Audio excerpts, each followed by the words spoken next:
ایسی مجلسوں کو ضائع نہیں کرتے بلکہ بیٹھنا چاہیے کہ اللہ سبحانہ تعالیٰ کی طرف سے تائید ہوتی ہے ان مجالس کے اندر. اللہ تعالیٰ مدد فرماتے ہیں، کرم فرماتے ہیں. ان اللہ مع المحسنین، اللہ نے فرمایا کہ ایسے شخص جو میرے راستے پہ چلنا چاہتے ہیں، شیطان نفس سے بچنا چاہتے ہیں، تو میں ان کی مدد کرتا ہوں.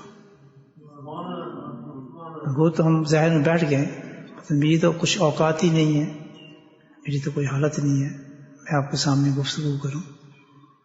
لیکن یہ ہے کہ جس نے بٹھایا ہے، جس نے گفتگو کرنے کی توفیق دی ہے، بات بھی وہی کرواتا ہے اور وہ ہمارے زخموں پر مرہم بن جاتی ہے. میرے بھائیوں، التجا یہ ہے کہ کم از کم اس ہفتے کی مجلس کو جو ہے ضائع نہ کریں. زندگی بہت تیزی سے گزر رہی ہے، دیکھ لیں انقلاب آ رہے ہیں. بہت بڑا وقت آنے والا ہے ہمارے سامنے، بہت بڑا وقت دیکھ رہے گا. ذکر جو ہے یہ اقوال ہیں بزرگان دین کے. کیوں ہم اتنے اہمیت دیتے ہیں ذکر پہ؟ کیوں ہم بیٹھتے ہیں؟ کیوں ہم بزرگان دین نے اس کو اپنا سرغنہ دین بنایا، دین کا لیڈر بنایا؟ ذکر کس کی وجہ کیا ہے؟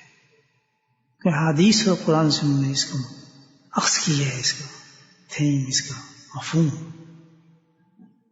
کہ ذکر جو ہے یہ پورے دین کی روح ہے، دین کی روح ہے. ابھی سبق دہرا رہے ہیں، یاد رکھیں.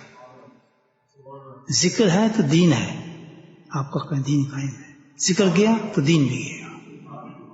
جیسے پورے جسم کے اندر انسان کی آنکھ کام کر رہے ہیں، آنکھیں دیکھ رہی ہیں، منہ کھا رہا ہے، پیٹ ہضم کر رہا ہے، مزید چل رہے ہیں، سب کچھ. اس کو کچھ بھی نہیں، سارا تعلق اس کا ایک چیز سے ہے، اور وہ کیا ہے؟ روح. یہ سب روح کے کھیل ہیں. تھوڑی دیر کے لیے روح نکالتے ہیں اللہ تعالیٰ رات کو، کچھ کر لیتے ہیں، آپ کچھ کھا لیتے ہیں، کچھ بھی کر سکتے ہیں. گئے تھوڑی دیر کے لیے روح ذرا سیر کرنے جاتی ہے آسمانوں کی، تو جب مستقل روح نکل جائے گی تو ختم. یہ سارا کھیل تو روح کا ہے. کمزور جسم، حسین جسم، خوبصورت جسم، یہ سارے معاملات، چلنا پھرنا سب روح ہے. روح گئی تو ختم سب. تو دین کی روح کیا ہے؟ اللہ کا ذکر ہے. ذکر گیا تو سارے اعمال گئے، نماز گیا، قرآن گیا، رمضان گیا، سب. وہ ایسی ہے کہ آدمی مرا جب پڑا ہوتا ہے تو صحیح پڑا ہوتا ہے، دیکھتے رہتے آپ، نہلا بھی رہے ہیں، اس کو آنکھیں ہیں، سب کچھ، لیکن بیکار ہے. اسی طرح سارے اعمال جو ہم لوگ کرتے ہیں، اعمال تو موجود ہیں لیکن ان میں روح نہیں ہے. ان کی روح جو چلتی ہے وہ کس سے چلتی ہے؟ اللہ کے ذکر سے چلتی ہے. ذکر دین کا روح ہے، دین کی کامیابی ہے، آخرت کی کامیابی ہے. سارے اعمال کی قبولیت ہی روح سے ہے. کہ جب تک کہ ہماری فیلنگ اندر ہے کہ ہم دنیا کو اپنا سمجھتے رہیں گے، کاروباروں کو اپنا سمجھیں گے، مکانوں کو اپنا سمجھیں گے، سمجھے سمجھات کیا، اس کے اندر اٹکے رہیں گے، اس کی فکر میں گم رہیں گے، انہی معاملات میں گھومتے رہیں گے، تو اللہ تعالیٰ کہتا تیرا میرا کوئی تعلق نہیں.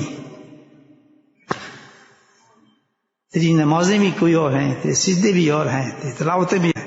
حقیقت میں تو اپنے رب کے لیے نہیں کرائیے گا. جو رب کے لیے کرے گا سب سے پہلے فیلنگ تو اس کی یہ ہوگی کہ میرا اس دنیا سے کوئی تعلق نہیں، میرا سب کچھ جو کس کے لیے ہے؟ اللہ کے لیے ہے. صحیح ہونے کے لیے سب سے پہلے ہمیں کیا چاہیے کہ انسان اپنے آپ کو مریض سمجھے. ایک پاگل کہتا ہے پاگل ہی نہیں، دوا کھائے گا، وہ زبردستی نہیں پڑتی نا اس لوگ. پاگل کبھی نہیں کہتا پاگل، اس میں تو بالکل ٹھیک ہوں، تم پاگل ہو. کہتا ہے میں جو لٹک رہا ہوں الٹا ایسے ڈانس کروں میں صحیح ہوں، پاگل دیکھو میں ننگا پھر رہا ہوں، تم پاگل ہو خام کے کپڑے پہنے پھرتے ہو. اس کا علاج ہو جائے گا. ہم کیا کر رہے ہیں؟ بالکل اسی طرح. ایک آدمی دو نہیں، 99.9% اس دنیا میں یہ حال ہے. بولے سبحان اللہ. حقیقی بات کو سننے کی عادت ڈالیں نا اپنے آپ کو، ویسے ہی جھوم جھوم کے سن کے واہ جی یہ بھی جنتی جنتی، میں نے یہ کر لیا. بھائیو ہر چیز کا ایک طریقہ ہوتا ہے، کوئی راستہ ہوتا ہے. تبھی تو کہا جاتا ہے اصل اہل ذکر، قرآن نے کہا ہے اگر تمہیں نہیں پتا تو جاؤ اہل ذکر سے پوچھو باتیں. جا کے پوچھو اہل ذکر سے. اگر آج ہم نے سمجھ لیا کہ واقعی ہم مریض ہیں، پہلے سمجھنا پڑتا ہے علاج کے لیے کہ مریض ہے، مجھے کوئی تکلیف ہے. تو اگر ہم سمجھ گئے، پر تو یہ سمجھانا آج بڑا مشکل ہے کہ آپ مریض ہیں. اے ایمان والو، قرآن کہتا ہے ہونا ہے تم نے چینج، صحیح ہونا ہے، اپنی کیفیتوں کو صحیح کرنا ہے. تو سنو قرآن کیا کہتا ہے، یا اہل الذین آمنوا، اے ایمان والو اللہ کا ذکر کرو، کثرت سے کرو، دل سے کرو، زبان سے نہیں. کس سے کرو؟ کثیر دل سے ہو سکتا ہے، کہیں سے نہیں ہو سکتا. کل بھی ذکر کرو، کسی نقش پر پاس جا کے نقش کراؤ اللہ کے نام کو، بولو سبحان اللہ. جاری کراؤ اپنے لطائف کو، تمہارا رواں رواں اللہ کا ذکر کرنے لگے. بچ جاؤ اس کے راستے کے اندر. محنت کرنی پڑتی ہے، بکنا پڑتا ہے بھائیو، شاگرد بننا پڑتا ہے، شاگرد استاد کا رشتہ بنانا پڑتا ہے، اپنے آپ کو فنا کرنا پڑتا ہے. کسی نے پوچھا ایک حضرت سے کہ حضرت میں فنا فی شیخ ہونا چاہتا ہوں. سنیں یہ بات آپ، وقت شیخ تھے، اونچا شیخ، بہت اونچا. مرید بننے آئے کہ حضرت ابھی آیا ہے، کہتے ہیں میں تو فنا فی شیخ ہونا چاہتا ہوں. اس نے فنا فی شیخ ہونا چاہتا ہے تو پھر سن کہ سب چلیے وہیں سے کہ پھر تجھے صدیق والا معاملہ کرنا پڑے گا. فنافی شیخ ہوئے کس لیے، کیسے ہوئے ابو صدیق؟ کہ وہ ہمارا نقش بندی سلسلہ ہے کہ فنافی شیخ ہونا جو پہلی منزل ہے، تو اس کے لیے پہلی چیز تیار نہیں پڑتی کہ تیرے اندر وہ فیلنگز، وہ جذبہ، وہ چیز پیدا ہو جائے کہ جو کچھ تیرا ہے مجھے میرا نہیں، میرے شیخ کا ہے.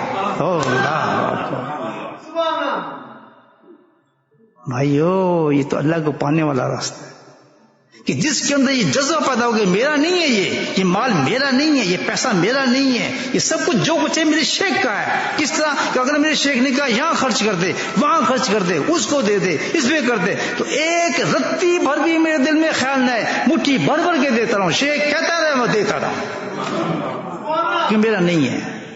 کہ دنیا ہماری نہیں ہے تو شیخ کا مال آپ اس کو اپنے مال کو کیسا مال سمجھ لیں گے؟ کہ جب یہ جذبہ پیدا ہو جاتا ہے ایک مرید کے اندر تو فنا فی شیخ کے دودھ پہ پہنچ جاتا ہے.